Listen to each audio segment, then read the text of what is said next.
नमस्कार सर्वांना. श्री स्वामी समर्थ. गणपती स्पेशल सुंदर मराठी कथा नक्की श्रवण करा किंवा ऐका. भाऊजाईची माहेर वाशिन मराठी कथेचं नाव आहे. गणपती बाप्पा स्पेशल यावरून ही कथा आधारित आहे. भाऊजाईची माहेर वाशिन. चला तर मग सुरुवात करूया. गणपती बाप्पा स्पेशल. पाडव्यानंतर तिजेच्या दिवशी गौर बसवताना तिला उगाचच नणंदबाईची खूप खूप मनापासून आठवण आली. तिच्या माहेरी नव्हतं हे, पण म्हणून तिने हे आनंदाने स्वीकारलं होतं आणि तिने नवीनच लग्न झाल्यावर समजूनही घेतलं होतं. सासूबाई म्हणाल्या होत्या, हे बघ, ही गौर म्हणजे माझ्या लेकीची आहे. ही गौर म्हणजे माझ्या लेकी आहेत. त्यांना नीट नाहू माखू घालून छान खीर आणि कानोलं करायचं. एखाद्या दिवशी छान सजवून फराळाचे पदार्थ करून, कैरीचं पन्ह डाळ करून, बायका हळदी कुंकवाला बोलवून त्यांचं स्वागत करायचं. अक्षय तृतीयेला जाते ही माहेर वाशिन आणि त्यांची ती भावना बघून मला खूप छान वाटलं होतं. किती ते मुलीच्या माहेरपणासाठी आनंदून जाणं, तेही ह्या गौरच्या रूपात, आणि प्रत्यक्ष आल्या त्या तर किती आनंद. सासूबाई वारल्या आणि नणंदबाईने माहेरी येणंच कमी करून टाकलं.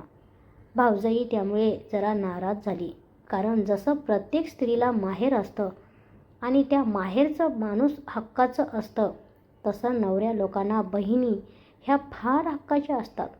अर्ध आयुष्य त्यांच्या सहवासातच गेलेलं असतं. लग्नामुळे ही नाती दुरावतात पण तुटत नसतात.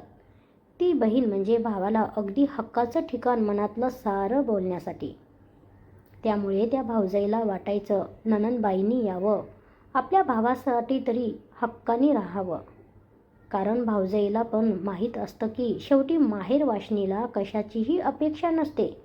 तिला फक्त तिच्या रहाट गाड्यातून 2 निवांत क्षण हवे असतात. थोडासा आराम आणि माहेरच्या गप्पा आणि खूप साऱ्या जुन्या मैत्रिणींच्या भेटी.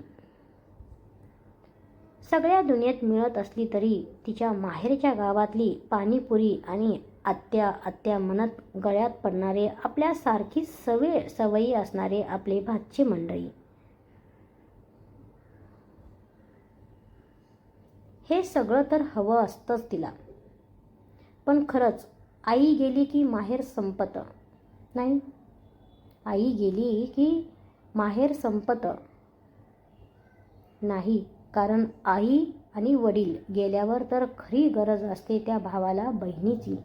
कारण ते नातं रक्ताचं, ती वड आताड्याची असतेच. नेमकं गौर बसली आणि काही दिवसातच नणंदबाई 2 दिवसासाठी आल्या. खरंच सांगते, ह्या भाऊजाईला खरी गौर आल्यासारखंच वाटलं.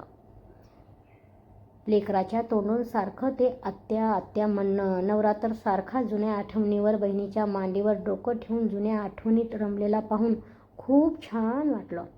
बायका एक वेळ कुठेही मनमोकळं करतात, पण पुरुषांना बहीण हेच हक्काचं ठिकाण असतं. अशी ही गौर आली भरल्या तोंडाने आम्हाला आशीर्वाद देत आणि आनंदानं परत गेली. म्हणून न कळत हिला वाटलं, आई गेली की माहेरचं हक्काचं माणूस जातं. पण माहेर संपलं असं म्हणू नये, कारण आनंदानं माहेरपण करणाऱ्या भावजाया असतात त्या उगाच या वाक्याने दुखावल्या जातात. म्हणून आई वडील गेले तरी भावासाठी बहीण खूप खूप महत्त्वाची असते. म्हणून माहेर कधीच संपत नसतं. आई वडील गेले, आपला हक्क आणि आपला प्रेमळपणा कमी नक्की होतो. तर ही सुंदर कथा आवडली असेल, सत्य पोस्ट तुम्हाला आवडली असेल तर शेअर करा, लाईक करा. गणपती बाप्पा मोरया, मंगलमूर्ती मोरया.